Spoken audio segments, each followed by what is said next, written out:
के प्रथम स्कंद दूसरा अध्याय श्लोक संख्या 28 और 29 पर हम चर्चा कर रहे हैं। बोलेंगे सब साथ में। वासुदेव परावेदः वासुदेव परामुख वासुदेव परायोग वासुदेव पराक्रिया वासुदेव परम ज्ञानम वासुदेव परम तपः वासुदेव परो धर्मो वासुदेव परा गतिः। तो यहाँ पर जो ये परा शब्द है इसका मतलब इसके ऊपर और कुछ नहीं है। तो दो प्रकार की भक्ति होती है, एक इस संसार की लोक भक्ति, इस संसार की भक्ति को बोलते हैं लोक भक्ति, और एक होती परा भक्ति यानी कि संसार से दूर वाली भक्ति। भगवान श्री कृष्ण का एक नाम है अधोक्षज।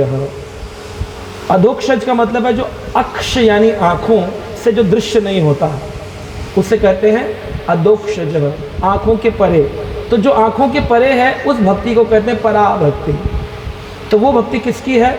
शास्त्र कह रहे हैं भागवत में वासुदेव परा वेदा, वेदों में जो सिखाया गया उसके भी परे अगर कुछ है तो वो क्या है? वासुदेव, भगवान श्री कृष्ण। वासुदेव परामख, जितने भी यज्ञ किए जाते हैं, गृह प्रवेश जब होता है तो गृह प्रवेश में क्या होता है? यज्ञ किए जाते हैं।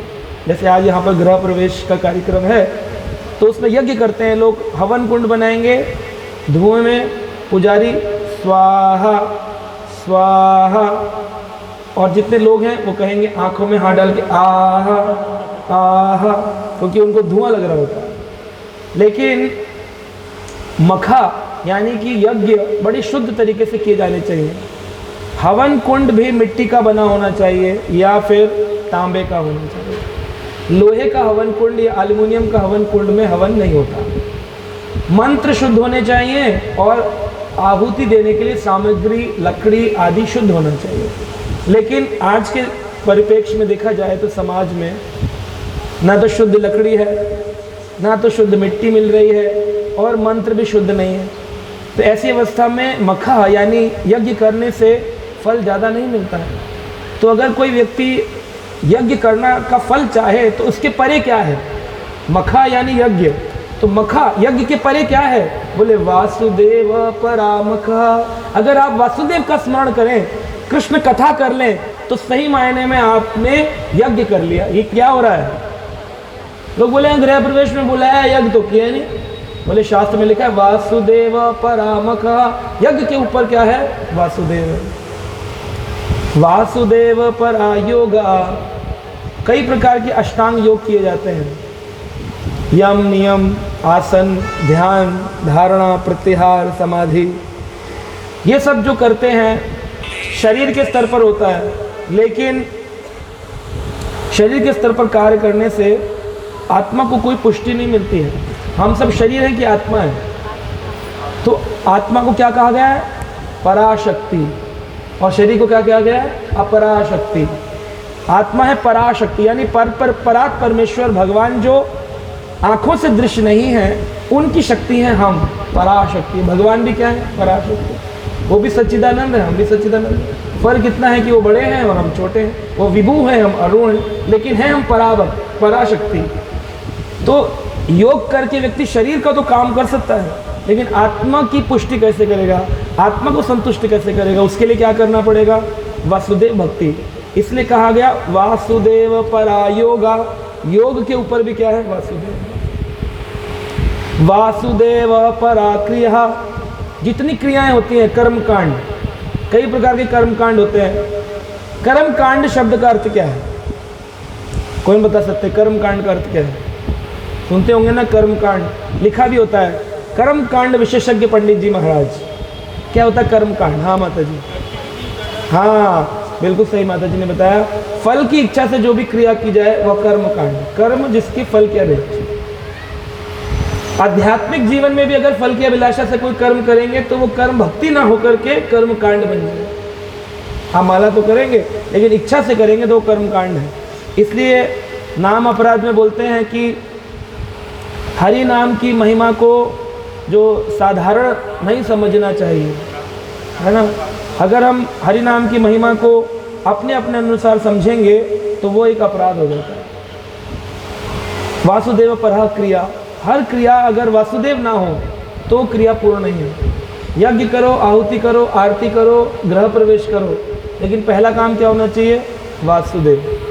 तो जब गृह में प्रवेश करो तो गृह प्रवेश के दौरान सबसे पहले तो शुद्धि होनी चाहिए। शंख के साथ और हरि नाम उच्चारण के साथ, करताल और ढोल के साथ उस घर में प्रवेश करना चाहिए जो भी आपने नवीन घर खरीदा है। तो शंख ध्वनि होनी चाहिए, क्योंकि जो घर पुराने होते हैं या बन रहे होते हैं उन घरों में प्रेत आत्माओं का वास होता है। जरूरी नहीं कि किसी मृत व्यक्ति का, चींटी, छिपकली, चूहे, इनकी भी तो आत्माएं हैं। उन आत्माओं का नेगेटिव एनर्जीज होती है, नेगेटिव भाव होता है। इसलिए भगवान का नाम कीर्तन सभी प्रकार की नेगेटिविटी को भगा देता है। एक शंख ध्वनि, हजारों हजारों नेगेटिव एनर्जीज, जितने भी वहाँ पर प्रेत आत्माएं होंगी सब कई किलोमीटर दूर चली जाएंगी उस स्थान से। इसलिए मंदिर में रोज सुबह शंख ध्वनि होती है। मंदिर के बाहर घंटा लगा होता है, घंट नाद किया जाता है, स्पेशल मेटल से बनाया जाता है ताकि उसको जब एक बार टंग, लंबी सी उसकी वाइब्रेशंस होती। क्यों? पहले ज़माने में जब घंटे बनाए जाते थे उसकी टाइमिंग सेट की जाती थी। लोग बोलते थे मुझे 2.5 घंटे दे दो, 2.5 घंटे दे दो। 2.5 घंटे क्या है? बोले 2.5 मिनट तक जिसकी ध्वनि चलेगी। 2 घंटे दे दो, तो लोग हमारे जैसा होगा तो 2 घंटे दे देगा लेकिन उसका मतलब 2 मिनट तक उसकी ध्वनि चलती रहेगी, टंग। तो आप देखिए कभी कभी सुन करके कांस्य, पीतल, तांबा, एलॉइड, कई चीज़ों को मिश्रित से घंटे का बनाया था। और इसके बनाने वाले एक अलग व्यक्ति होते थे, घंटाकार बोला जाता था। वो घंटाकार घंटे बनाता था और फिर अलग अलग मंदिरों के प्रवेश द्वार पर लगाए जाते थे कि जब तक एक व्यक्ति ने बजाया और बजा करके जब तक वो भगवान के दर्शन करने गया तब तक वो घंटे की ध्वनि प्यूरिफाई करके रखे पूरे एनवायरनमेंट। अब जंगलों में मंदिर होते थे, पहाड़ों के अंदर, एक बार घंटा बजाया तो नेगेटिव एनर्जी सारी चली जाए जब तक वो दर्शन करके बाहर जाए। 3 मिनट लगे उसको जाने आने में। पुजारी कॉन्टिन्यूसली घंटी बजाता रहेगा, टंग टंग टंग टंग टंग टंग टंग टंग टंग टंग। घंटी क्यों बजा रहे हो भाई? अगरबत्ती करनी, दिया करना, हाथ से करो, घंटी क्यों?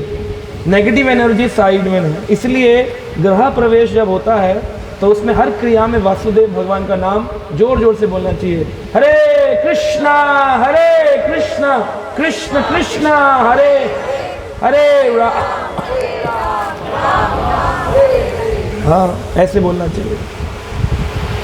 गृह प्रवेश भी 3 प्रकार के होते हैं। गृह प्रवेश 3 प्रकार के होते हैं। ये मत्स्य पुराण के अंदर बताया गया। जितने भी लोग वास्तुशास्त्री होते हैं ये सब मत्स्य पुराण के आधार पर ही लोगों को वास्तु का ज्ञान देते हैं। तो मत्स्य पुराण कहता है एक गृह प्रवेश होता है जिसे अपूर्व गृह प्रवेश कहते हैं। अपूर्व गृह प्रवेश, इसका मतलब है कि जब हम नए नए बने हुए मकान में प्रवेश करते हैं कि बिल्डर ने बनाया या मिस्त्री ने बनाया या ओनर ने खुद बनवाया, नए मटेरियल से मकान बना है और हम उसमें प्रवेश कर रहे हैं, इसको अपूर्व गृह प्रवेश कहते हैं। जिसमें हम पहली बार, हमसे पहले कोई नहीं रहा उसके अंदर, हमसे पहले कोई नहीं रहा। ये नहीं कि हमने किसी का मकान बना बनाया खरीद लिया, उसमें पहले कोई रहता था, फिर वो अपूर्व गृह प्रवेश नहीं होगा। क्योंकि अपूर्व यानी इससे पहले, अपूर्व, इससे पहले कोई इसमें नहीं रहता था। I am the first one. लकड़ी बनाने के बाद, मिट्टी लगाने के बाद, ईंटें लगाने के बाद पहली बार में आया। दूसरा होता है सपूर्व गृह प्रवेश। सपूर्व, जिसके अंदर जब हम बाहर चले जाते हैं, कनाडा, ऑस्ट्रेलिया, पर हम दिल्ली के रहने वाले हैं, तो अभी हमारी कल कथा होने वाली है, जहाँ पर वो माता जी कनाडा से आई हैं, दिल्ली रहती हैं, 3 महीने के लिए आई हैं। कथा होते ही वो चली जाएंगी कनाडा, फिर 2-3 साल के लिए। बट वो कथा करवाना चाहती है, क्योंकि वहाँ वो वीडियो सुनती थी तो यहाँ कराना चाहती है। तो वो अपने घर में 3 साल बाद आई कोरोना के बाद में देखने के लिए। तो आते उसमें नेगेटिव एनर्जी थी, उन्होंने बहुत सारे डिस्कशंस किए। तो हमने उनको सजेस्ट किया आप हरी कथा कराएंगे तो सब कुछ शुद्ध होता है। तो उन्होंने कहा ठीक है हम हरी कथा कराएंगे। तो कल से जनकपुरी में 3 दिन का कथा शुरू हो रहा है उनके घर पे। तो इस प्रकार से हम देखते हैं कि जब कोई व्यक्ति अब्रॉड से वापस घर आता है, वो उसी का घर है, लेकिन 3 साल बाद घर में प्रवेश किया पुनः, तो इसको अपूर्व गृह प्रवेश कहते हैं, सपूर्व गृह प्रवेश कहते हैं। और जैसे कोई मिलिट्री में काम करता है, आर्मी में है, डिफेंस में है, 4 महीने 6 महीने की छुट्टी पर मतलब ड्यूटी पर गया है, 6 महीने बाद अपने घर में प्रवेश कर रहा है। या फिर हम देखते हैं कि कोई दुल्हन शादी होकर के कोई लड़की आई है और वो पहली बार गृह प्रवेश कर रही है, लेकिन उससे पहले तो लोग रहते ही हैं। तो उसका भी गृह प्रवेश में देखते हैं चावल के मटके रखे जाते हैं, आरतियाँ उतारी जाती हैं, दुल्हन का, बहू का स्वागत किया जाता है। उसके लिए तो पहली बार एक घर में आना है, पर उसे अपूर्व ना कहकर सपूर्व गृह प्रवेश कहेंगे, क्योंकि उससे पहले कोई रहता था। अभी सुनामी आ गई, भूकंप आ गए, अर्थक्वेक जैसे भुज में आ गया था और घर टूट गया, डैमेज हो गया, या आग लग गई, एक्सीडेंट हो गया, दीवार गिर गई, पंखे गिर गए घरों में, प्लास्टर टूट गया, रिनोवेट कराया हमने अपने घर को कि भाई पहले हमारे अकॉर्डिंग नहीं था, अब हम अपने अकॉर्डिंगली इसको रिनोवेट करा रहे हैं, नया बना रहे हैं, टाइल लगा दी, लगा सब कुछ अपने अकॉर्डिंगली, नया क्यूबिकल्स बना लिए, लकड़ी का काम करवा दिया। तब तक जब तक काम चल रहा है तब तक हम किसी और घर में 6 महीने साल भर के लिए रह रहे हैं किराए पर, फिर अपने घर में दोबारा आएंगे, फिर प्रवेश करेंगे ना। तो इस गृह प्रवेश को कहते हैं द्वंद्ववाह गृह प्रवेश। तो द्वंद्ववाह गृह प्रवेश डैमेज हो जाने पर रिकंस्ट्रक्शन वाले घर में, अपने ही घर में रिकंस्ट्रक्शन के बाद, रिनोवेशन के बाद आने को द्वंद्ववाह गृह प्रवेश कहते हैं।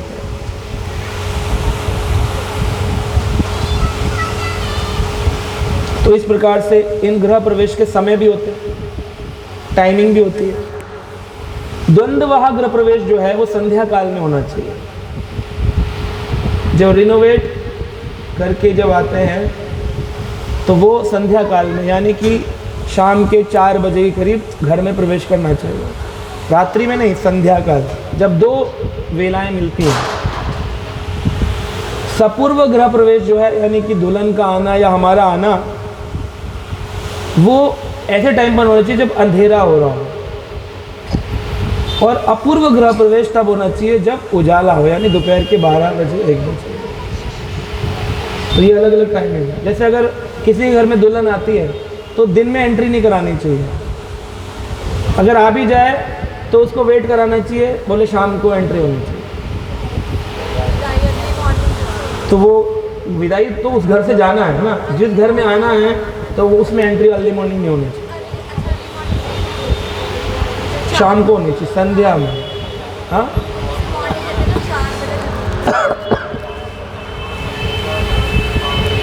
पुराण तो ये नहीं बोलता है, बाकी लोग तो अपने मन को, मुझे क्या पता कौन कब आया कब जाएगा। मैं तो वो बता रहा हूँ जो शास्त्र युक्ति है कि ऐसा ऐसा टाइम दिया गया है, मुहूर्त होते हैं। लेकिन अगर कोई भगवान का भक्त है, भगवान के भक्त के लिए कोई नियम काल परिस्थिति नहीं होती है। नियमते स्मरणे न काल है, कोई भगवान के भक्त के लिए कोई मुहूर्त नहीं होता। जब हरि नाम ले, जब नरसिंह आरती करे, तब वो प्रवेश कर सकता है, उसके लिए कोई टाइम पीरियड नहीं। भगवद गीता में बताया गया कि 2 काल होते हैं, एक उत्तरायण और एक दक्षिणायन। जनवरी के महीने से लेकर जुलाई के महीने तक, जब तक मकर संक्रांति से, यानी मध्य जनवरी 13 जनवरी को आती है, मध्य जनवरी से लेकर मध्य जुलाई 13 जुलाई 15 जुलाई के आसपास सूर्य कर्क राशि में प्रवेश करता है, जैसे कर्कट संक्रांति करते हैं, मकर संक्रांति से कर्क संक्रांति। 6 महीने का समय उत्तरायण का समय यानी सूरज नॉर्दर्न हेमिस्फीयर में रहता है, तो ये नॉर्दर्न हेमिस्फीयर में रहने के कारण यह काल बड़ा शुद्ध माना जाता है। कहते हैं भीष्म पितामह ने उत्तरायण का इंतजार किया, 56 दिनों तक तीरों की सैया शर सैया पर रहे कि उत्तरायण में मैं प्रवेश करूँगा।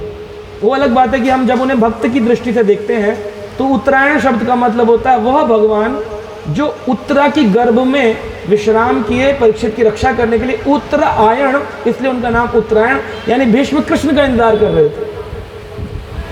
कुछ आचार्य कहते हैं क्योंकि भगवान उत्तरी, ये जो चादर उत्तरी धारण करते हैं अपने लेफ्ट साइड में, इसलिए भी उन्हें उत्तरायण भगवान कहते हैं। तो इस प्रकार से भीष्म पितामह उत्तरायण समय का इंतजार नहीं कर रहे थे, कृष्ण का इंतजार कर रहे थे कि जब कृष्ण आएंगे तब मैं अपने शरीर का त्याग करूंगा, क्योंकि उन्हें इच्छा मृत्यु का वरदान था। तो ये समझने वाली बात है। लेकिन संसार की दृष्टि में देखें तो उत्तरायण में ही गृह प्रवेश होना चाहिए। अगर लोग पूछते हैं ना कब गृह प्रवेश करें, घर में कब जाएं, तो उत्तरायण में ही गृह प्रवेश होना चाहिए। यानी ये जो महीना है ये सबसे अच्छा महीना चल रहा है, जनवरी टू जून जुलाई का महीना। इसके बीच में अगर कोई अपने नए घर में प्रवेश करता है तो उसकी रिचनेस, ऑपुलेंस, प्रोस्पेरिटी बढ़ती है। और अगर कोई व्यक्ति जुलाई के बाद एंट्री करता है, जुलाई टू दिसंबर, जो कि दक्षिणायन का समय यानी सूर्य सदर्न हेमिस्फीयर में चला जाता है, तो ऐसे समय में व्यक्ति के जीवन में लॉसेस, एक्सीडेंट्स, बीमारी, कहते हैं ना जब से इस घर में है पता नहीं क्या नेगेटिव क्या हो रहा है, वो यही है कि आपने काल गलत चुना। तो ये हमारे शास्त्र इसीलिए लिखे गए थे ताकि लोग उस समय शास्त्र विचार करके अपना जीवन जीते। आज के समय में लोग कोई शास्त्र विचार नहीं कर रहे। ये देखते हैं कि पापा जी की छुट्टी कब होगी, बोले पापा जी तो संडे को ही आ सकते हैं, तो पापा जी आप संडे को आ जाइएगा, संडे कर लेंगे फंक्शन। उनको कोई मुहूर्त वूर्त नहीं पता।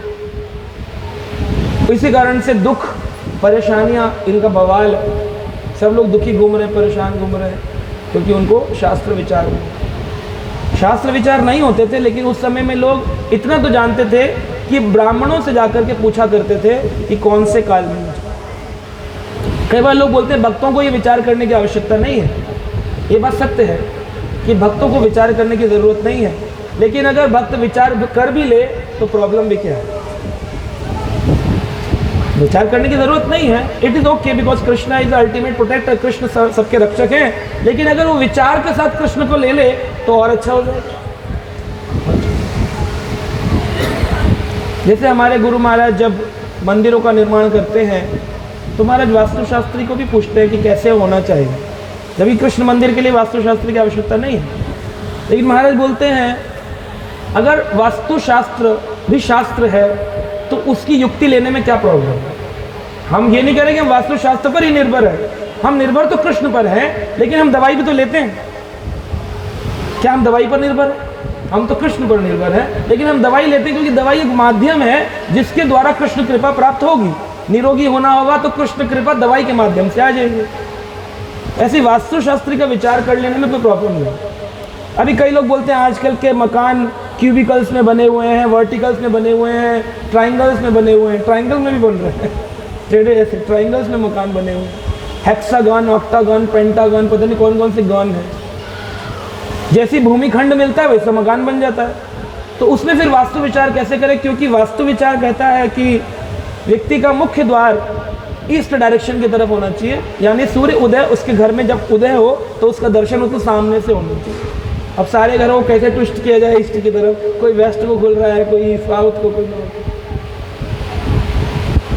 घर के अंदर जो पूजा ग्रह है वो नॉर्थ ईस्ट डायरेक्शन में होना चाहिए, यानी कि ईशान कोण में होना चाहिए, नॉर्थ ईस्ट डायरेक्शन में।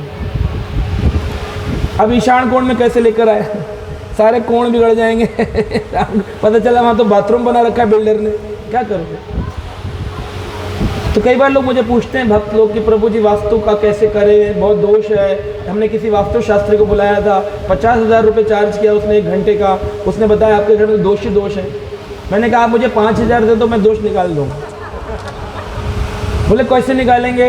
मैंने कहा वासुदेव परा क्रिया, है ना, जिसके घर में लगे वास्तु दोष है लगे नेगेटिविटी है, हर दीवार पर ठाकुर जी का फोटो टांग दो, हर दीवार पर, नॉर्थ ईस्ट वेस्ट साउथ हर डायरेक्शन से दोष समाप्त हो जाएंगे,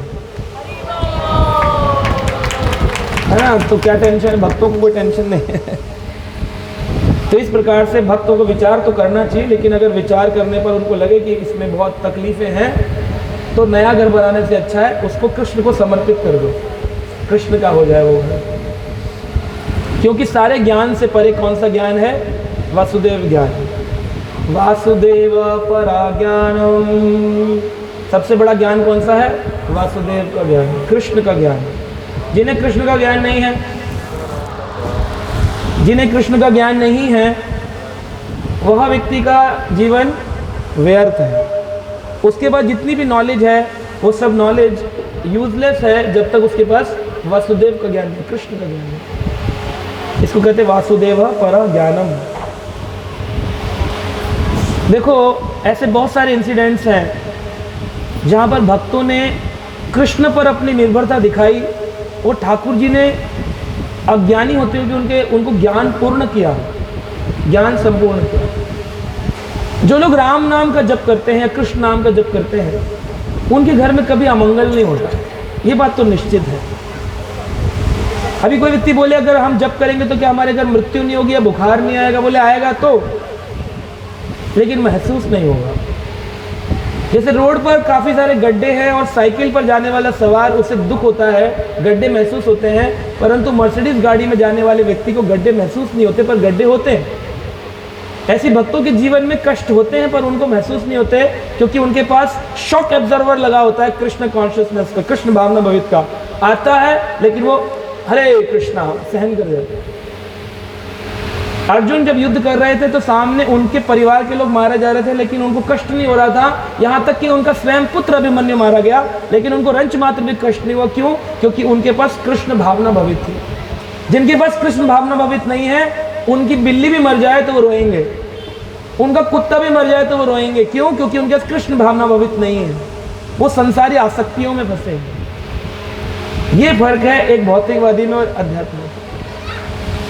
अगर इस पूरे राष्ट्र का भी अगर कोई मंगल करना चाहे तो कई आचार्य इस बात को वर्णन करते हैं कि हमारे भारत में प्राय लोग राम राम कहा करते थे, जिससे मिलते थे राम राम। क्यों कहते थे राम राम? क्यों कहते थे? कृष्ण कृष्ण, हरि बोल, राधे राधे, राधे श्याम, नमस्कारम, ये दक्षिण भारत से आया, नमस्कारम, वणक्कम। लेकिन नॉर्थ इंडियंस जो थे, उत्तर भारतीय, राम राम, हरि नाम, कृष्ण, गोविंद, हरि बोल, ये बोलते। राम शब्द का अर्थ है, देखो, रा से राष्ट्र और म से मंगल। पूरे राष्ट्र का मंगल कर सकता है अगर पूरे लोग, संसार के लोग हरि नाम, राम नाम, कृष्ण नाम लेने लगते हैं, राष्ट्र मंगल कर सकता है। इसीलिए भगवान राम का जब जन्म हुआ तो क्या कहते हैं? हाँ जी, क्या? हाँ, तो बोलते हैं कि भगवान जब प्रकट हुए तो उनका नाम ही है क्या? अमंगलहारी, प्रभु सुदशरथ अजिर बिहारी। तो भगवान अमंगलहारी हैं। तो जहाँ भगवान होंगे वहाँ अमंगल हो कैसे सकता है? अगर कोई व्यक्ति कह रहा है कि नहीं नहीं, कृष्ण की फोटो तो हमारे घर भी थी, लेकिन पता नहीं कैसे हमारी टॉयलेट टूट के गिर गई हमारे सिर पर,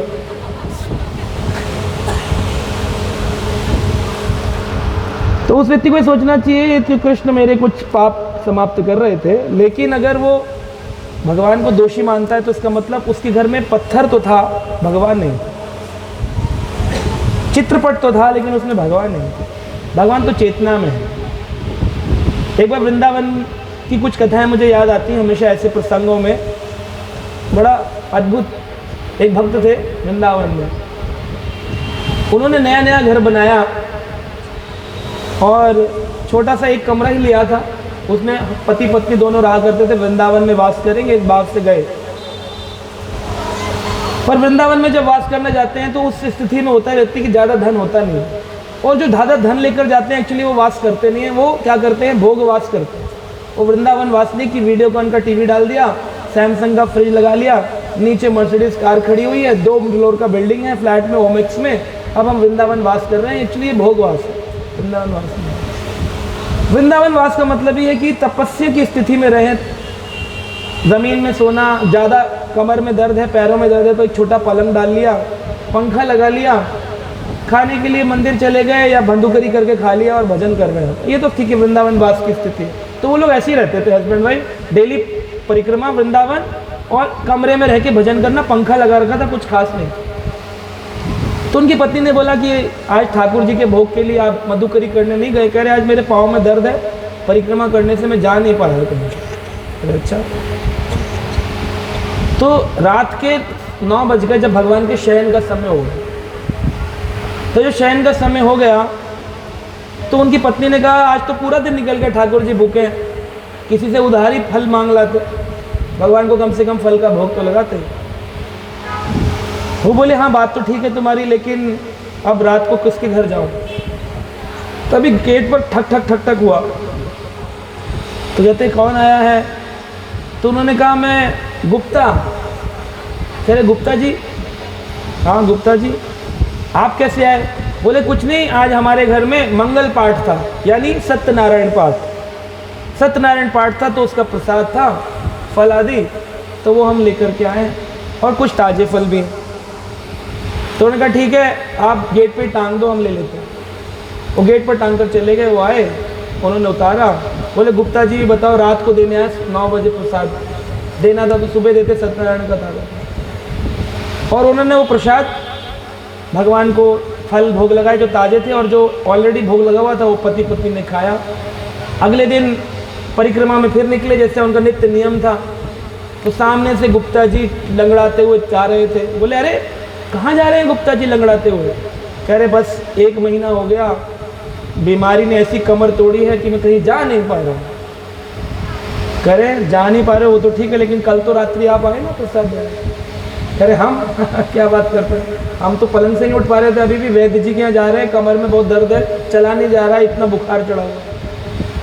अब बताओ रात में कौन आया? हाँ जी भगवान कृष्ण है। तो भगवान भोगता है, हर भक्त की योगक्षेम पूर्ण करते हैं भगवान। ऐसा कभी नहीं होगा भगवान का भक्त कभी भूखा सो जाए, उनको खाना ना मिले, कहीं ना कहीं से अरेंजमेंट होगा।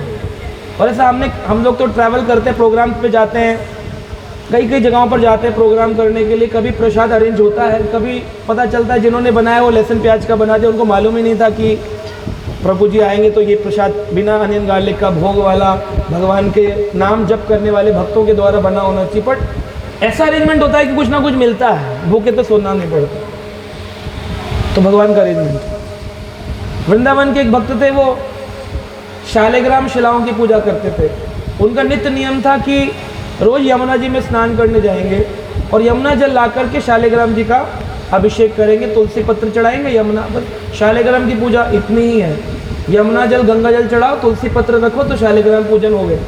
श्री अद्वैत आचार्य भी इसी प्रकार गंगा जल तुलसी दल से पूजा करते थे, जिनकी पुकार पर स्वयं भगवान श्री चैतन्य महाप्रभु इस धराधाम पर प्रकट हुए। तो रोज नित्य नियम करते थे। एक दिन वो गए थे स्नान करने के लिए, तो घड़ी वगैरह तो थी नहीं, साधु वगैरह के पास घड़ी तो होती नहीं है। मुर्गे की बांग होती है, उसे सुन लेते हैं कुछ लोग। कुछ लोग अपने नित्य नियम में इतने पक्के होते हैं कि रात्रि होते ही 7 बजे जैसी वेला, संध्या वेला से अंधेरे की ओर जाती है, निशा काल चालू होता है, वो शयन कर लेते हैं 8 बजे, और अपने आप उनकी 1:30-2 बजे आँख खुल जाती है, क्योंकि 8 बजे से सो जाएगा वो 1:30-2 बजे उठ ही जाएगा, ऑटोमेटिक 1:30-2 बजे उठ जाते हैं। तो वो जब उठे बहुत तेज़ की बारिश हो रही थी, और उन्होंने कहा इतनी बारिश, ठंड और वृद्ध शरीर था उनका, वो जाए कि नहीं जाए वृंदावन में स्नान करने। और नित्य नियम को भंग नहीं करना चाहिए। जो नियम है वो नियम है। जैसे इस्कॉन के डिवोटीज का 16 माला का नियम है, तिलक लगाने का नियम है ना, शास्त्र पढ़ने का नियम है, शास्त्र श्रवण का नियम है। तो नियम भंग नहीं करने चाहिए, चाहे थोड़ा ही करें पर करना चाहिए। उन्होंने कहा जाऊँगा आचमन कर लूँगा, इतनी सर्दी है और ठंड भी लग रही है और बारिश भी हो रही है, तेज बाढ़ आई हुई है यमुना में, पर जाऊँगा। तो यमुना जी में स्नान करके उन्होंने अपने वस्त्र पहने और तेज बारिश और तेज हो गई। ऐसा लग रहा था जैसे इंद्र का प्रकोप हो रहा है, इतनी तेज। तभी देखते हैं कि एक छोटा सा बालक वृंदावन का लालटेन ले रखी है, और वो आया और उसने एक कंबल लेकर के उस साधु के ऊपर डाल दिया और हाथ पकड़ करके बोला कि चलो भीगो मत, तो ला करके उनकी आश्रम, उनकी कुटिया तक जहाँ वो रहते थे उनके घर तक छोड़ कर गए। तो सोच में पड़ गए कि बेटा इतनी बारिश हो रही है, तुम भी अंदर आ जाओ, थोड़ा कपड़े चेंज कर लो, तुमने मेरी इतनी सहायता करी तो मैं भी तुम्हें गर्म कुछ जल पान या दूध पान कराता हूँ। लेकिन देखा कि वो आकर के बैठा, लालटेन वहाँ थी लेकिन वो लड़का वहाँ से अदृश्य हो गया और उसके गीले, जैसे ये आए तो इनके पाँव के निशान थे और उसके पाँव के कोई निशान नहीं थे, चरण चिन्ह नहीं थे। तो भगवान इस प्रकार के अपने भक्तों की रक्षा करते हैं। कितनी कितनी हजारों ऐसी कथाएं या ठाकुर जी ने अपने भक्तों के रक्षा करी। अब जो लोग ज्ञान नहीं होते हैं, जिनके पास अपना विज्ञान, साइंस का ज्ञान है या मटेरियल ज्ञान है, उनसे ले लीजिए, ऐसे ना बार बार चलेंगे बीच में, कहीं लेकर रख दो। तो जो लोग भगवान का ज्ञान नहीं जानते हैं, उनका ज्ञान कैसा है? अधूरा ज्ञान है। भगवान का ज्ञान पूर्ण ज्ञान है। इसलिए कहते हैं वासुदेव परम ज्ञानम, वासुदेव परम तपः। तपस्याओं में जो भी सबसे ऊपर है वो क्या है? वासुदेव की तपस्या। जितनी भी तपस्याएं हैं उन सब तपस्याओं में से भगवान कृष्ण के प्रति किया गया नाम जप और तपस्या। जो लोग दुर्भाग्यशाली होते हैं, जिनका दुर्भाग्य होता है, वो भगवान का नाम कीर्तन नहीं करते, वो नाम जप नहीं करते। वो क्या करेंगे? देवी देवताओं का पूजन करेंगे। भगवत गीता कहती है जिनका ज्ञान माया के द्वारा हर लिया गया है, ये लोग इधर उधर के, कोई साईं बाबा, कोई दुर्गा माँ, कोई शिव जी, कोई निरंकारी, कोई राधा स्वामी, इनकी पूजा करते हैं। क्योंकि इनका ज्ञान माया के द्वारा हर लिया गया। ये भागवत में लिखा है, गीता में लिखा है, पुराणों में लिखा है, उपनिषदों में लिखा है। क्योंकि ये लोग कुछ पढ़ते नहीं है, इसलिए इनको कुछ मालूम नहीं है, कुछ भी करते हैं। इसी कारण से आज तक इनको सुख मिला नहीं, सुख मिलेगा भी। क्योंकि शास्त्र विरुद्ध जीवन जीना पशु जैसा जीवन जीना, शास्त्र युक्त जीवन होना चाहिए। वासुदेव परा तपः, तपस्याओं में सबसे बड़ी तपस्या वासुदेव, भगवान श्री कृष्ण के लिए प्रातःकाल उठना, जप करना, यह है वासुदेव परा तपः। सबसे बड़ी तपस्या क्या है? भूखे रहना, फल खाना। जब भगवान राम शबरी माता को ढूंढते हुए वन में पहुंचे तो वहां पर कई साधु थे। ये बोल रहे थे, रामचंद्र जी हमारे घर में आइए, मैं बचपन से अब तक दूध पर जीवन जीता हूं, दूध ही पिया है, मैं दूधाहारी हूं। जैसे फलाहारी होते हैं, दूधाहारी हूं, मैंने दूध का आहार किया। एक कहता है मैं जलाहारी हूं, मैं जल पर ही रहता हूं।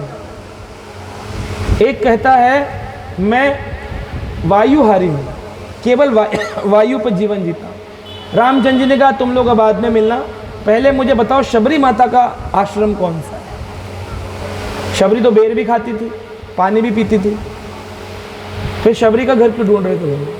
अगर खाने पीने से, भूखा रहने से ही भगवान प्रसन्न होते तो फिर तो भगवान प्रसन्न हो जाते, बाकियों से भी। जो दूधाहारी था उसके पास जाते, लेकिन भगवान शबरी के पास गए क्योंकि भगवान को चाहिए प्योर डिवोशनल सर्विस, शुद्ध भावना, कृष्ण भावना विद भक्ति। इसको कहते हैं वासुदेव पराभक्ति। भगवान श्री कृष्ण की भक्ति को पराभक्ति कहते हैं। संसार के लोग कौन सी भक्ति करते हैं? देवी जी की, शिव जी की, साईं बाबा की, ये कौन सी भक्ति है? लोक का भक्ति। लेकिन भक्तवान के जो वैष्णव भक्त होते हैं ये करते हैं पराभक्ति, इस संसार से परे की भक्ति, क्योंकि उन्हें संसार के परे जाना है, इन्हें संसार में रहना है, वो संसारी भक्ति करते हैं। राष्ट्र भक्ति, लोक भक्ति, लोगों को दिखाने के लिए। इसलिए एक श्लोक है जिसमें कहा गया है वासुदेव भगवती भक्ति योगः प्रयोजितः ज्ञानम आशु वैराग्यम जन्यते जन्यते आशु वैराग्यम ज्ञानम च यद अहेतुकम। जो व्यक्ति भगवान वसुदेव की भक्ति करता है, वहीं से प्रणाम करिए। जो लोग भगवान वसुदेव की भक्ति करते हैं, ये लोग कौन सी भक्ति करते हैं? आप आगे आ जाइए, जगह मत दीजिए लोगों को आगे आने के लिए। आप जगह दे रहे हैं लोगों को, जगह मत दीजिए।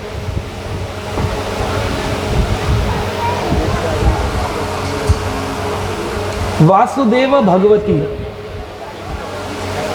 भगवती शब्द का मतलब कौन बताएंगे? भगवती क्या होता है? भगवती, वासुदेव भगवती,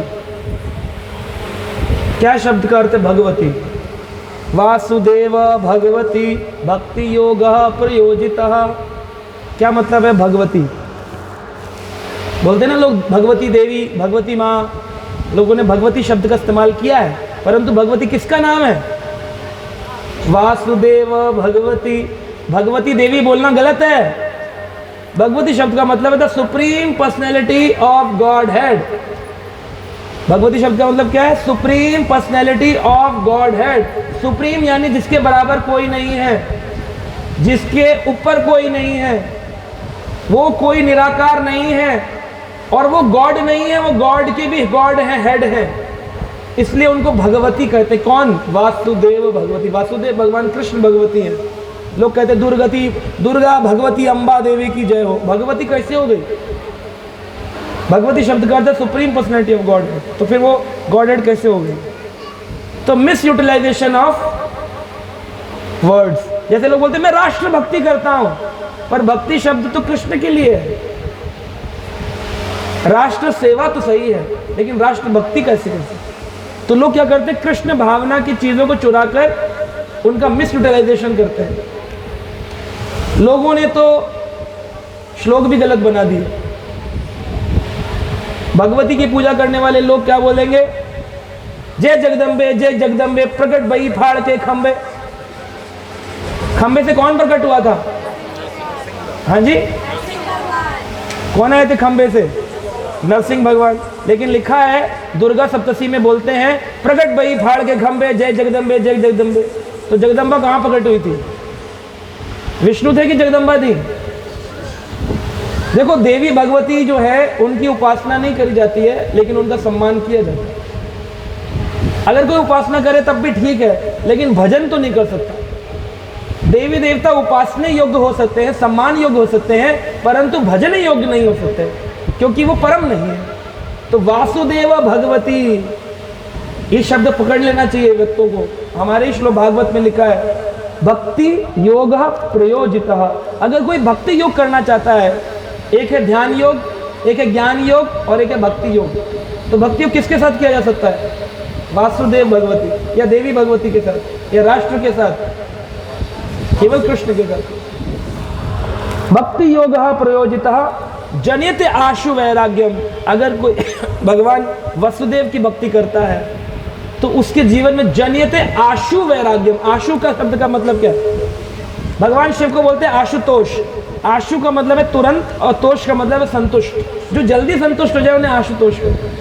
और भगवान कृष्ण के लिए कह रहे हैं जनियति आशु वैराग्यम।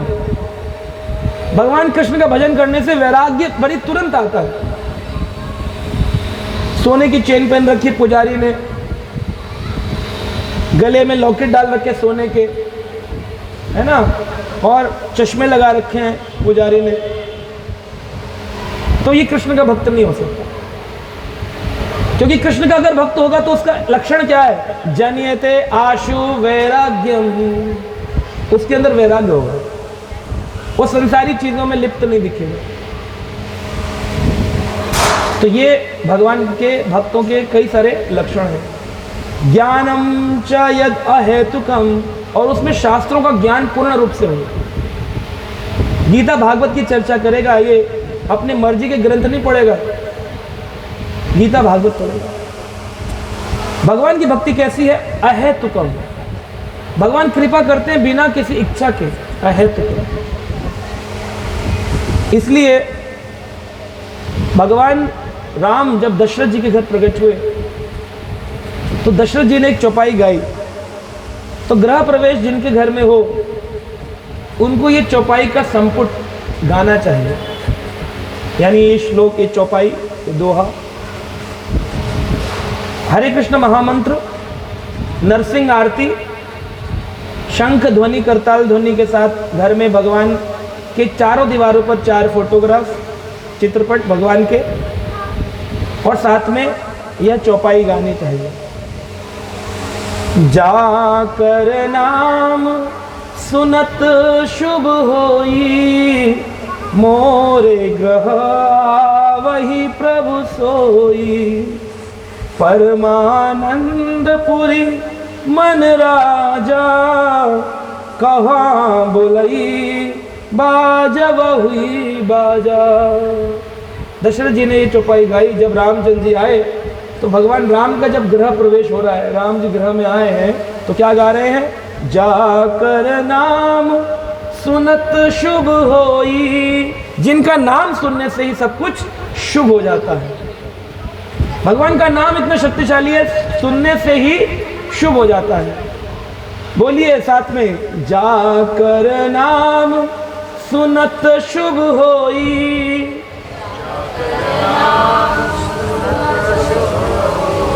मोरे ग्रह वहाँ प्रभु सोई। यानी कि जब ग्रह में दशरथ जी बोल रहे मेरे इस राजमहल में भगवान आप आइए, प्रवेश करिए, तो जब गृह प्रवेश करें तो भगवान को पुकारना चाहिए कि प्रभु आप क्या करिए, मेरे इस घर में प्रवेश करिए। पुकारना चाहिए, मोरे ग्रह आ वहाँ प्रभु सोई। कौन से प्रभु? जाकर नाम सुनत शुभ होई। जिनके सुनने नाम से ही सब कुछ शुभ होता है, वो भगवान मेरे घर में आए। ये गृह प्रवेश में बोलना चाहिए। क्यों? क्या होगा इससे? परमानंद पुरी मन राजा। राजा दशरथ कह रहे हैं ये जो मन रूपी पुरी है, ये मन रूपी ग्रह है। एक घर हमने अपने मन में भी बनाया ना, अंदर एक घर है, अंदर का घर और एक बाहर का घर। बाहर के घर में फिर भी सेटल हो जाए, लेकिन अंदर का घर हमेशा विचलित रहता है। तो अंदर के ग्रह में भी भगवान का नाम जपने वाला व्यक्ति कैसा होता है? परमानंद पुरी मन राजा।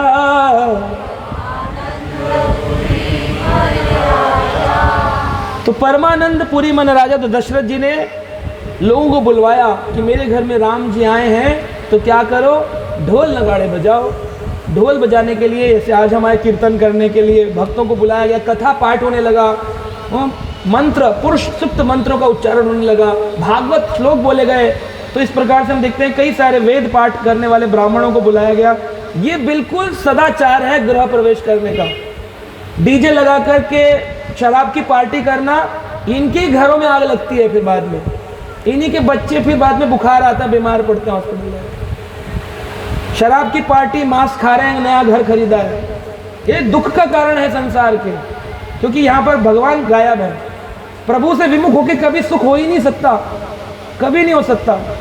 टीवी कितनी जोर से चला लो, डबल डेक लगा लो, डीजे लगा लो, उससे सुख नहीं होने वाला। बाद में पड़ोसी गाली देते हैं, शोर मचा रखा है।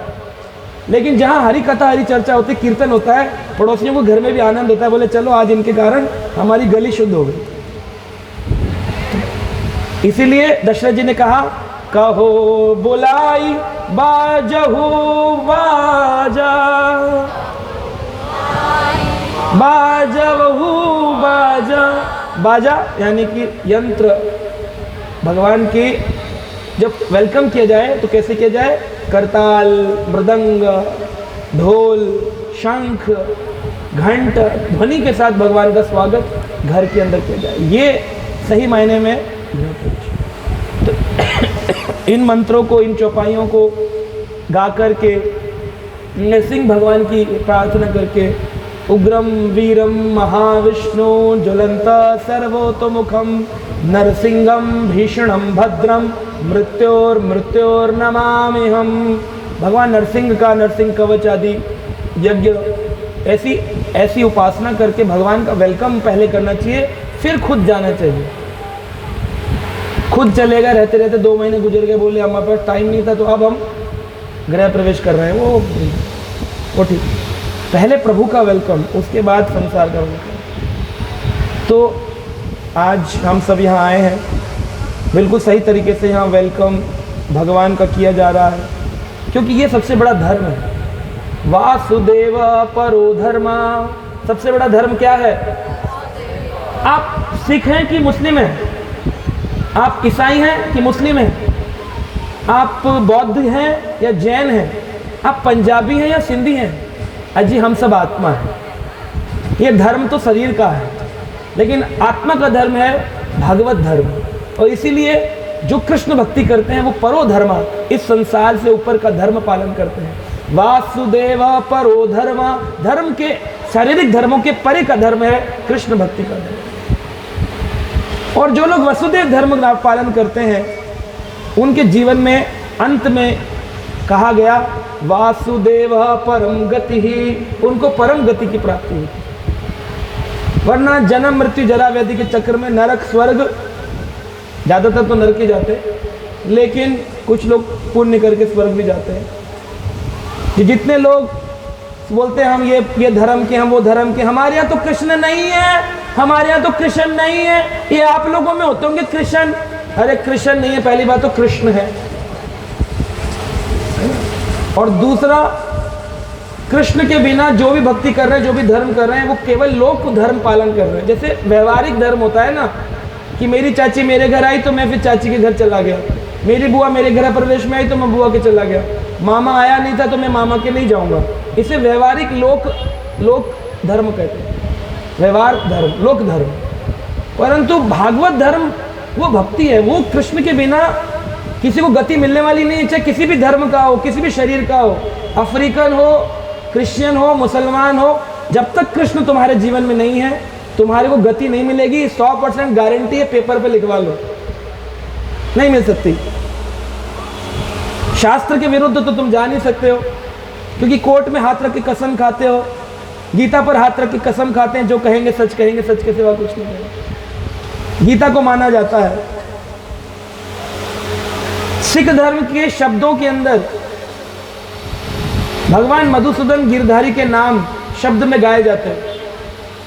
कितने सारे ऐसे साधु हैं सिख धर्म के जो गुरुद्वारे में बैठकर कृष्ण नाम की महिमा का गान करते हैं। आपको बोलो वीडियो 100 वीडियो में दे सकता हूं अभी निकाल के आपको यूट्यूब से, जहां पर शब्दों में मधुसूदन गिरधारी इन नामों को चरण किया जाता है और बोला जाता है इनका नाम जपे बहुत सी गति प्राप्त होती है। गुरुद्वारे में बोला जाता है।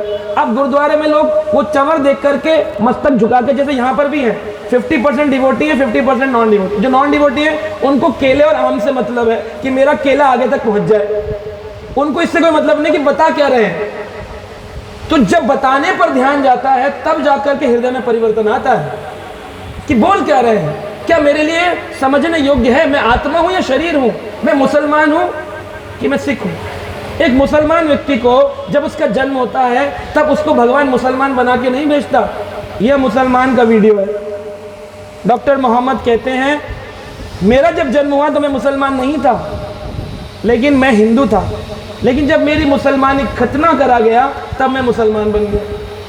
तो इसका मतलब मुसलमान तो क्रिएटेड हो गया, जीवात्मा तो मुसलमान नहीं है, सिख नहीं है। जब तक बाल नहीं आए, बच्चे के पगड़ी नहीं बांधी, तो आपको क्या पता हिंदुओं के सरदार है। तो जन्मजात कौन है? सनातन धर्मी है। बाकी बाद में आप उसको कुछ भी सिखा दो, बाद में तो पाकिस्तान के लोग जिहाद भी सिखा देते हैं। तो जिहादी का जन्म भगवान जिहादी बना रहा है, क्या कुरान जिहादी सिखाता है? तो ये संसार में सारा गोलमाल है, और इस गोलमाल को ठीक कर सकते हैं केवल परो धर्मा, यानी भगवत धर्म, भगवान का धर्म। हम ये नहीं कहते कि आप जो पालन करते हैं उसको छोड़ दीजिए, करते रहिए उसको क्रिया रूप में, लेकिन वसुदेव को जोड़े बिना, वासुदेवा परा क्रिया, उसके बिना आपकी क्रियाओं का फल नहीं मिलेगा। अब लोग सिद्धि विनायक में गणपति आरती गाते हैं, जय गणेश जय गणेश जय गणेश देवा, उसके बाद अंत में क्या गाते हैं? हरे कृष्णा कृष्णा कृष्णा हरे हरे, हरे राम राम राम हरे हरे, हरे कृष्णा कृष्णा कृष्णा हरे हरे, हरे राम राम हरे। यज्ञ करेंगे पंडित जी, स्वाहा स्वाहा या देवी सर्वभूतेषु स्वाहा स्वाहा, ओम त्रांगम यजामहे सुगंधिम पुष्टिवर्धनम उर्वारुकम बंधनात् मृत्युर्मोक्ष पावक स्वाहा। सारे स्वाहा करने के बाद अब पूर्ण आहुति क्या करेंगे? श्री विष्णु श्री विष्णु श्री विष्णु। भगवान विष्णु के बिना होता ही नहीं है, क्योंकि वासुदेव परो यज्ञ, सारे यज्ञों में वासुदेव है। तो आप किसी भी जाति, किसी भी धर्म, किसी भी समुदाय के हो, अगर कृष्ण नाम नहीं जपते हो वासुदेव परा गति, आपको गति नहीं मिलने वाली है। कितना ही आप चौथा पाठ कर लेना कि हमारे घर चौथा है, हमने पगड़ी रस्म रखी, कितनी रस्म कर लेना, कपड़ा बांधने से काम नहीं चलेगा, कृष्ण को रखना पड़ेगा, तब जीवन में सच्चाई परम गति प्राप्त होती है। और अगर मैं शास्त्र विहीन हूं तो आप मुझे अरेस्ट करा दो, शास्त्र में लिखा है भागवत में। ये तो है नहीं कि मेरे मन में आया मैंने बोल दिया, तो शास्त्र युक्त बात है। तो इसलिए कृष्ण नाम सबको जपना चाहिए। जो ना जपे राम नाम किस्मत के मारे, उनकी किस्मत खराब होती है कि उनको भगवान का नाम देने वाला कोई मिला और उन्होंने रिजेक्ट कर दिया। एक बार शिला प्रभुपाद जी से किसी ने पूछा, आप साईं बाबा के बारे में क्या सोचते हैं? शिला प्रभुपाद ने उत्तर दिया, हमारे पास सोचने के लिए और कुछ नहीं है क्या जो हम इनके लिए सोचें? तो समझने की बात यह है कि लोगों ने धर्म को केवल खाने पीने भोग वस्तु प्राप्त होने के लिए एक एटीएम मशीन बनाया है कि मां मुरादे पूरी कर दे, हलवा बांटे। 2.5 रुपये का प्रसाद, 11 रुपये का प्रसाद, मंदिर में भी लिखा होता है 501 का प्रसाद चढ़ाइए मन्नत पूरी होगी। तो मन्नत के लिए प्रसाद चढ़ा रहा है, इसलिए नहीं चढ़ा रहा है कि मेरा कर्तव्य है, प्रेम है, मेरे प्रभु को मुझे देना है। तो जो लोग इस प्रकार का धर्म जीवन जी रहे हैं, उनकी परम गति नहीं होती है। तो गृह प्रवेश करें या कोई भी क्रिया करें, जीवन में कोई भी काम करें, आपको अवश्य में भी भगवान को केंद्र बिंदु में रखना चाहिए। सेंटर फोकस इस कृष्ण, सेंटर में कृष्ण होना चाहिए। सेंटर में कृष्ण रखने का मतलब ये नहीं कि घर के बीच में कृष्ण की मूर्ति लगा दी। बोले आपने कहा था प्रभु जी center is Krishna. The center of Krishna means in your heart, in your अंतर मन में भगवान को रखना। बाहर से मन विचलित है क्योंकि अंतर मन के अंदर घेरा डाला हुआ है। काम क्रोध मन माया मोह ने आकर मुझको घेरा। कहाँ घेरा है? बाहर से तो किसी ने नहीं घेरा। कहाँ है? बोले इस व्यक्ति के कई रिश्तेदार हैं। तो व्यक्ति अपने जीवन में 2 घर बनाता है, एक घर जिसमें वो रहता है गृह प्रवेश, और एक घर जिसमें वो रहता है। एक घर जिसमें वो रहता है और एक घर जिसमें वो रहता है, ये दोनों ही घर है। लेकिन इस वाले घर में अड़ोसी पड़ोसी चाचा ताऊ ने आकर मुझको घेरा, लेकिन इस वाले घर में, शरीर रूपी घर में, काम क्रोध मन माया मोह ने आकर मुझको घेरा है ना। तो जीवन में ये लुटेरे हैं काम क्रोध रूपी। तो व्यक्ति को सबसे पहले तो इन रिश्तेदारों को संतुष्ट करना चाहिए। शगन देने के लिए जाते हो ना आप रिश्तेदारों में कि चलो होली का दिन है, चाचा को मिलाएं, ताऊ को मिलाएं, बुआ को मिलाएं, मम्मी को मिलाएं, पापा को मिलाएं। सबसे पहले तो ये जो काम क्रोध रूपी पाल के रिश्तेदार अंदर रखे हैं ना, इनको संतुष्ट करो। काम इच्छा आए उसको रिजेक्ट करो, क्रोध आए तो सहनशील बनो, क्योंकि भगवान परीक्षा लेने हेतु आते हैं। व्यक्ति बोलता है मैं तो भजन करता हूं, फिर मुझे क्रोध क्यों आ जाता है?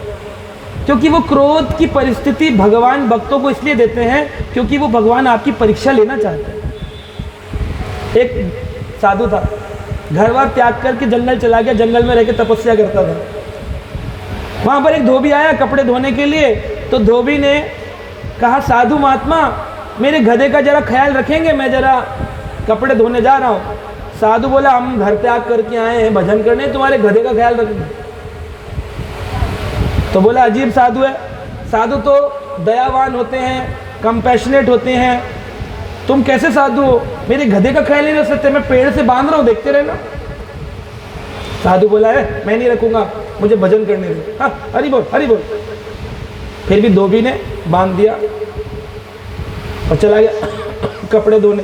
कपड़े धोकर लौट कर आया, संध्या काल में देखता साधु बैठा है आंख बंद किए और गधा गायब। तो उसने साधु के गमछे से पीछे से ऐसे चोटी से पकड़ लिया और उठाया, उठ ढोंगी, मैं बोलकर जब गया मेरे गधे का ख्याल रखना था, गधा कहाँ चला गया हमारा? तो साधु को बड़ा गुस्सा है, बोला हमारा इसमें कोई इन्वॉल्वमेंट ही नहीं है, इस काम में मेरा कोई हिस्सा ही नहीं है। तो कभी कभी जीवन में ऐसा होता है भक्तों के जीवन में कि आपको बिना बात के लिए सुनना पड़ रहा है जहां पर आपका कोई इन्वॉल्वमेंट ही नहीं है, फिर भी लोग सुना रहे हैं आपको।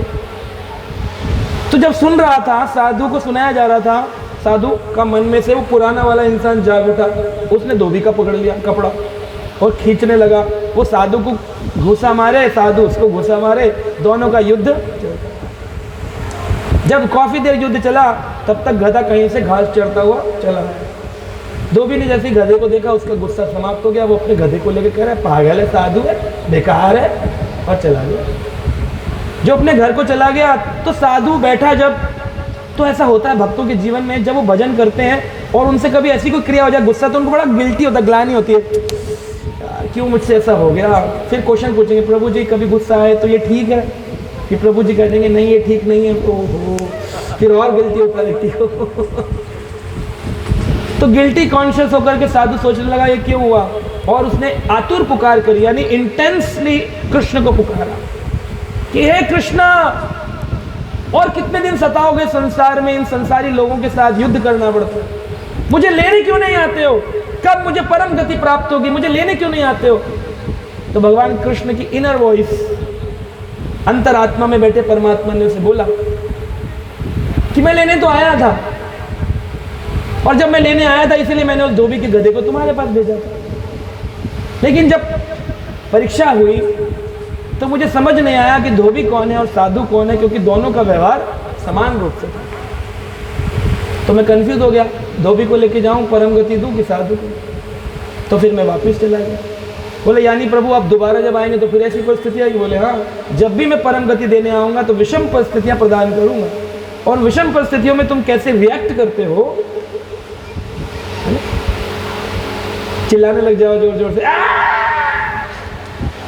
राधेश्याम हरि फिर पीछे वाले के प्रभु जी नहीं, प्रभु जी प्रभु जी प्रभु जी प्रभु जी नहीं, प्रभु जी इतना नहीं, प्रभु जी माता जी माता जी समझो, माता जी नहीं, हरि तब फिर पता चलता है कि परीक्षा की घड़ी में फेल हो गए, पास नहीं हुआ। तो भगवान के पास जाना है तो उसके लिए परीक्षा को पास करना पड़ेगा।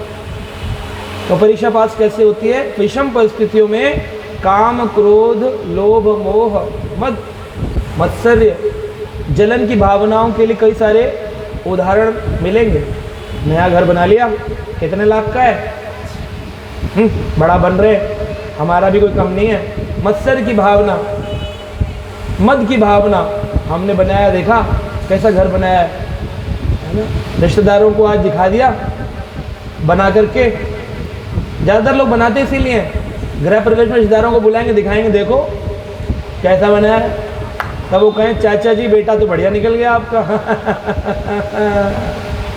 इसलिए गृह प्रवेश में मद, अहंकार परिस्थितियाँ आएंगी, उसमें भक्त अपनी अहंकार को विनम्रता के रूप में रखे।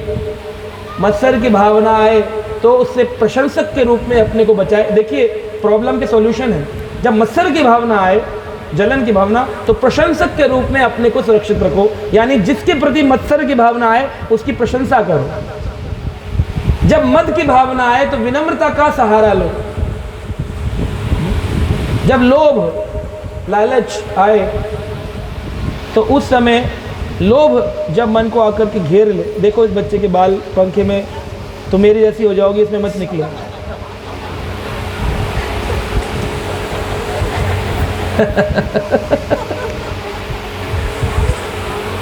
लोभ आकर के घेर लेता है व्यक्ति को।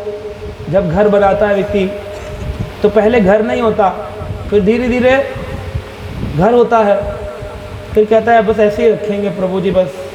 फिर धीरे धीरे सोफे की रिक्वायरमेंट आती है, जब नया घर तो नया सोफ़ा, फिर नया फ्रिज, फिर नया एसी, फिर नया बेड। कुछ लोग तो पत्नी पति भी नहीं बदल लेते हैं,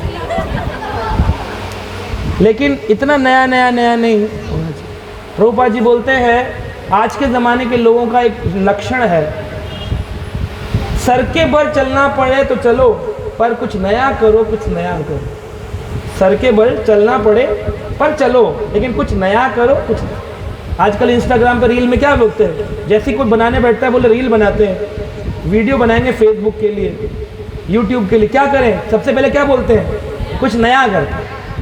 नया, व्हाट इज नया? कुछ नया नहीं है। काम, क्रोध, लोभ पहले भी थे, आज भी हैं और हमेशा रहेंगे, कुछ भी नया नहीं। तो लोग सिर के बल चलकर दिखा रहे हैं, हाथों के बल चलकर दिखा रहे हैं, है ना, कुछ नया करो, कुछ नया करो, चाहे सिर के बल चलना पड़े। चलो प्रभुपाद का स्टेटमेंट है। तो इस तरह से लोग करते हैं। तो काम, क्रोध, लोभ, मोह, मद, मत्सर, जब मोह की भावना सताए यानी अटैचमेंट, तो समझना चाहिए कि हमें अटैच्ड होके नहीं रहना है और डिटैच्ड होके भी नहीं रहना है। अटैच हुए तो भी संसार और डिटैच हुए तो भी संसार। तो कैसे रहना है? अनअटैच्ड, ये एक अलग शब्द है। अनअटैच्ड यानी कि रहे उनके साथ लेकिन माने ही कोई मेरा नहीं है या घर भी मेरा नहीं है। तुकाराम जी को जो घर प्राप्त हुआ और जब वो काम ढूंढने गए और उस काम के दौरान उनका घर जो कि गिरवी रखा था उन्होंने काम के लिए, वो अपने भजन में लगे थे और जिस खेत वाले व्यक्ति ने उनको काम दिया था उसमें उनके दुश्मन मत्सर भाव वाले लोगों ने उसमें गाय छोड़ दी, बैल छोड़ दिए और उन्होंने सारा खेत खा लिया। तो जो मालिक था खेत का, किसान, उसने बोला अजीब आदमी को रख लिया मैंने भजन वाले को, ये अपने भजन में मग्न है और सारा खेत खराब हो गया। तुम्हें खेत की सिक्योरिटी की नौकरी दी थी कि भजन करने की नौकरी दी थी? तो गुस्से में आकर के उसने कहा अब तुमने मेरे खेत का जो लॉस किया है तुम्हें अपने घर गिरवी जो रखा था उससे भरपाई करनी पड़ेगी, लाओ पेपर दो। तो पंचमुखियों के सामने पेपर साइन किए और घर जब आए तो पत्नी को बोले, पत्नी तो सोच रही थी आज काम पे गए तो पैसा मिलेगा, कुछ खाना मिलेगा, बच्चे भूखे हैं। तो उन्होंने कहा चलो घर से निकलो। कहा क्यों? कहीं पार्टी में जाना है? कहा नहीं नहीं, ये घर अब हमारा नहीं रहा। अरे अरे घर भी नहीं रहा, घर में खाना नहीं था, अब घर भी नहीं रहा। बोले किसको दे दिया? बोले जिसका था उसने ले लिया। किसका था? लेकिन अगर भगवान का न मानोगे तो दुख कितना होगा। अगर भाई भी निकाल दे घर से तो कोर्ट में मिलेंगे अब, है ना, जमीन जायदाद के झगड़े सिविल कोर्ट में, है कि नहीं। लेकिन ये हो कि भगवान का था और भगवान ने ले लिया। तो इस परिस्थिति में, विषम परिस्थिति में अपने अंतर मन के रिश्तेदार को संतुष्ट रखना ये बड़ा मुश्किल। ये भजन वाला व्यक्ति कर सकता है। इससे पता चलता है आपका भजन कितना कच्चा है, कितना पक्का है। पक्के भजन वाला व्यक्ति कभी विचलित नहीं होगा, लेकिन कच्चे भजन वाला व्यक्ति रोएगा, धोएगा, केस सोचेगा, ये सोचेगा, वो सोचेगा, परेशान हो जाएगा। तो व्यक्ति बोलता है कि हमें अपनी जो प्रॉपर्टी है उसके लिए झगड़ा करना गलत है। अपने राइट्स तो मांगने चाहिए ना, freedom to right, freedom to speak मांगना चाहिए, लेकिन विचलित नहीं होना चाहिए। मिल गया तो भी भगवान की इच्छा, नहीं मिला तो भी भगवान। फिर केस में भी स्ट्रेस, इतना स्ट्रेस नहीं होना। बम्बई मंदिर का जब केस चल रहा था इस्कॉन जुहू का, तो मिस्टर नायर जो थे उनकी पत्नी ने प्रभुपाद जी पर एक और केस किया कि ये व्यक्ति के अंदर कुछ शक्तियां हैं, यौगिक शक्तियां, जिन मिस्टिक पावर, यौगिक शक्तियों के कारण, सिद्धि के कारण इसने मेरे पति के प्राण ले लिए। तो सेठी जी ने कहा, जो उनके सेवक थे प्रभुपाद जी के, कि जब तुम जान रही हो कि यह सिद्ध व्यक्ति है और तुम्हारे पति के प्राण ले सकता है तो तुम्हें क्या अपनी जान की से प्रेम नहीं है?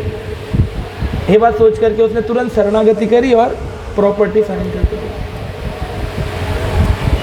तो लोग कितना विचलित रहते हैं, इतना सब देखने के बाद में भी उनके मन के विकार समाप्त नहीं होते। तो अनअटैच रहकर आप अपने मोह को सॉल्व कर सकते हैं। अटैच्ड है, डिटैच्ड है, अनअटैच्ड रहो, लेकिन ये सोचो प्रभु का है। अनअटैच्ड रहो। जैसे ऑफिस से लैपटॉप मिलता है ना, सीता माता जी को मिला लैपटॉप, मिला ऑफिस से, उसको ऐसे पटक के यूज करते हैं, या फिर ऐसे तकिए के नीचे रख के ऐसे करते, मेरा है। ये जान रहे हैं कि जब तक ऑफिस में है तब तक है, जब नहीं है तो दे देंगे, है कि नहीं? इसको कहते हैं अनअटैच्ड होकर रहना। उसी प्रकार के बच्चे, परिवार, घर के प्रति नहीं रह सकते कि कुछ काल के लिए मिला है। अनअटैच्ड होकर रहना, उसमें हमारा अटैचमेंट हो जाता है। तो ये बुद्धि का ही तो खेल है। उस लैपटॉप में तो कोई जीव नहीं है, चर वस्तु तो नहीं है, लिविंग थिंग तो नहीं है कि ये लिविंग था इसलिए अटैच होगा इसमें। अब घर है, अब घर तो लिविंग नहीं, उसमें भी अटैचमेंट है। तो एक्चुअली अटैचमेंट तो मन की दशा है। अटैचमेंट कोई रस्सी या फेविकॉल का जोड़ नहीं कि टूटेगा नहीं, ये यहाँ से अटैचमेंट। ऑफिस से जो चीज़ मिली है उसमें हमें पता है कि हमारी नहीं है, लेकिन हमने बनाया उसमें पता ही हमारी है, तो ये बस पता ही तो है, लेकिन पता कर लो कि हमारा नहीं है तो सॉल्व हो गया, सॉल्व हो गया। एक बड़े व्यक्ति हैं, उनसे मैं मिला था, उन्होंने कहा, मैंने कहा आपके पास इतना धन है तो क्या आपका कोई फार्म हाउस है? बोले हाँ, इंडिया गेट पर हमारा फार्म हाउस। इंडिया गेट पर आपका फार्म हाउस? कह रहे हाँ, वो राजमार्ग हमारा ही तो है। मैंने कहा अच्छा, अब इतना बड़ा व्यक्ति था, मैंने कहा सच में राजमार्ग आपका? कह रहे हाँ। मैंने कहा फिर आप जाते हैं? कहा हाँ, साल में एक बार। मैंने कहा अच्छा। कह रहे वो राजमार्ग खुलता है ना सब लोगों के लिए, जनरल लोगों के लिए, तो मैं भी चाहता हूँ उसमें। अगर अपना फार्म हाउस हो भी तो आप क्या रोज जा सकते हैं उसमें? कब जाएंगे उसमें? हाजी, वही साल में एक बार, कभी 5-5 साल में एक बार। लोग अभी तो बताया कि घर में लोग 3-3 साल बाद प्रवेश करते हैं, अपने घर में चले जाते हैं, आते नहीं हैं। तो ये विचार का खेल है। उन्होंने कहा हम 5 लोग कंपनी में काम करते हैं। गार्ड है, हमारी कंपनी का मैनेजर है, हमारी कंपनी का वाइस प्रेसिडेंट है, हमारी कंपनी का सीईओ है और मैं हूँ मालिक। 5 लोग एक ही टाइम पर हमारे यहाँ नियम है 2 बजे लंच करते हैं। 2 बजे सबका लंच होता है बराबर। गार्ड जो है वो 5 टिफिन वाला टिफिन बॉक्स लाता है साइकिल पर टांग करके, जिसकी तनख्वाह 15,000 रुपये है। उसमें दाल चावल सब्जी रोटी सलाद और बढ़िया प्रेम से खाता बैठकर, 1 घंटे का पूरा यूज़ करता है। मैनेजर जो है वो 3 टिफिन वाला डब्बा लाता है जिसमें दाल सब्जी सलाद या फिर चावल दाल सलाद, उसकी तनख्वाह 50,000 रुपये है। जो हमारा वाइस प्रेसिडेंट है वो 2 डब्बे वाला लाता है, सलाद सब्जी, कभी पूड़ी चना, कभी हलवा चना, कभी वो भी मना, तो जैसे भी चलता है वो 2 डब्बे का लाता है और उसकी तनख्वाह 2 लाख रुपये महीना। जो हमारा सीईओ है वो 1 डब्बा लाता है, उसमें केवल सलाद होता है। उसकी वाइफ ने कहा तुम्हारा वजन बहुत बढ़ गया है, तुम इंटरमिटेंट डाइट करो, कम खाओ, 15-16 घंटे तुम कुछ मत खाओ तो तुम्हारा वजन घटेगा। तो सलाद में नींबू मिर्च नमक डाल करके कभी स्प्राउटेड, कभी चना, कभी ये कभी वो खाता है। तनख्वाह उसकी 5 लाख रुपये। और बोला मैं जो कि कंपनी का मालिक हूँ, करोड़पति हूँ, मैं छोटी डिब्बी लाता हूँ और उसमें केवल दवाइयाँ होती हैं। तो बताइए कौन ज़्यादा सुखी है? हाँ जी, तो कौन अपने बच्चों को गार्ड बनाना चाह रहा है? यानी आप अपने बच्चों को दुख देना चाह रहे हो, तो आप लोग तो गलत कर रहे हो अपने परिवार के साथ। सुख तो नहीं देना, सुख देना चाहते तो उनको सही डायरेक्शन देते। भक्तों के समाज में वृंदावन में रह रहे हैं। मैंने पूछा वृंदावन आ गए, अब तो सब कुछ ठीक हो गया आप लोग? हाँ प्रभु जी, बस भगवान की बड़ी कृपा हुई, बस एक बार ये इंजीनियर बन जाए फिर टेंशन फ्री। अरे जब तुम समझ गए, तुम इंजीनियर थे, तुम दिल्ली में रहे, तुमने देखा सब व्यर्थ था, तब तो वृंदावन आके सेटल हुए। अब तुम बच्चे को इंजीनियर बनाने बाहर भेज रहे हो, क्या बुद्धि है तुम्हारी? उसको भी गौचरण करा, गौशाला खोल दो, मंदिर की सेवा में लगा दो, खत्म। उसको सुख दे दो ना अपने एक्सपीरियंस का। तो माँ बाप बच्चे के साथ बुरा कर रहे हैं, ये कलयुग है। खुद जिसमें सुख नहीं मिला उसमें सुख ढूंढवा रहे। दोनों माता पिता झगड़ते झगड़ते जीवन गुजर गया। ग्रस्त जीवन ऐसा है, ग्रस्त जीवन वैसा है। जब बच्चा बड़ा होता है बोलता है मैं अब शादी नहीं करूंगा। बोले नहीं बेटा, ये तो करनी ही पड़ेगी। बोले पिताजी आप सुखी नहीं रहे तो मैं सुखी कैसे रहूंगा? बोले वो जो भी हो करना तो पड़ेगा, ये नियम। इसको कहते हैं माता पिता के द्वारा किया गया गलत काम। और जैसे बच्चों को दुख मिलते हैं, सुख कहाँ? तो इसलिए काम क्रोध रूपी जो अंदर रिश्तेदार है, काम जागृत हो तो कैसे शांत करें? तो भगवान का भजन करें या किसी ऐसे भक्त की शरण ग्रहण करें उस समय जो भक्त आपको भगवान की ओर उन्मुख कर सके। और क्रोध जब आपको आए तो उस समय अपने आप को शांत करके रखना चाहिए, यह सोचते हुए कि जो भी आज मेरे साथ बुरा बर्ताव हो रहा है ये मेरे पिछले जन्मों का कर्म है। तब आप इन परिस्थितियों में, परीक्षाओं में पास होंगे, और जब आप पास होंगे तभी आप ठाकुर जी के धाम में जा पाएंगे, है ना। तो यह गृह प्रवेश, आध्यात्मिक गृह प्रवेश, कि हम हरि कथा के माध्यम से, हरि कीर्तन के माध्यम से, आरती के माध्यम से भगवान के इस घर में प्रवेश करें और सदा क्या बोले, किसका घर है? कृष्णा। इसीलिए भगवान के भक्त भगवान अपने गेट पर लिख देते हैं कृष्ण कुटी, प्रभुपाद कुटी, वैष्णव कुटी, भजन कुटी, ताकि याद रहे घुसते वक्त ये हमारा नहीं। एक महाराज थे, हिज होलीनेस माधुर्य गोविंद स्वामी महाराज, तो वो दिल्ली में ही रहा करते थे कुछ समय, प्रभुपाद जी के शिष्य थे। पहले उनका नाम था माखन लाल दास, अभी उनकी समाधि वृंदावन में है। तो महाराज ने एक बार, मुझे याद है, कृपा की थी, ऐसे मेरे कंधे पर हाथ रख करके और डांस किया था, क्योंकि महाराज का वज़न ज़्यादा था, तो वो हमेशा वैसे रख के डांस करते थे। तो महाराज से एक बार एक भक्त ने अपने घर में बुलाया, तो हम भी गए थे साथ में महाराज जी के। तो महाराज जी से भक्त ने पूछा कि महाराज जी घर में आप हमारे ऑल्टर का दर्शन करिए। तो उन्होंने दर्शन किया, तो महाराज ने बोला this house is not good. बोले क्यों? बोले यहाँ पर कृष्ण पर फोकस नहीं है, तो घर में ड्राइंग रूम में मंदिर बना दो। बोले बड़ा सा मंदिर बना दो, तो अपने आप ही लोग चप्पल उतार के आएंगे, फिर आपको लिखना नहीं पड़ेगा कृपया जूते चप्पल बाहर उतारो। ड्राइंग रूम में बड़ा सा मंदिर बना दो, उसमें बड़ी बड़ी हैलोजन लाइट लगा दो, ताकि बाकी परिवार के लोगों के ऊपर लाइट कम पड़े, ताकि पता रहे फोकस एरिया कृष्ण है। और महाराज ने बोला दीवारों पर बड़े बड़े लैमिनेशंस लगा दो, वॉल टू वॉल वॉलपेपर जो है उसमें फूल पत्ती मछली लगाने की बजाय कृष्ण लगा दो वॉलपेपर में, ताकि जब भी उठो तो आपको दृष्टि में कृष्ण नजर आए, यह लगे बार बार कि ये मेरा घर नहीं, कृष्ण का घर। तो इस प्रकार से महाराज का आदेश था गृह प्रवेश करा जाए। तो हम आशा करते हैं कि माता जी प्रभु जी इसी भाव से इस ग्रह में रहेंगे, सदा अपने बच्चों को भी कृष्ण भावना भवित बनाएंगे और बना रहे हैं। तो माता प्रभु जी का, गौरव प्रभु जी, कंचन माता जी का धन्यवाद, जिन्होंने यहाँ पर भक्तों की सभा बुलाई, सबको प्रसाद खिला रहे हैं, सबको कीर्तन में आज अपने गृह प्रवेश के माध्यम से। तो सबका धन्यवाद। हरे कृष्णा।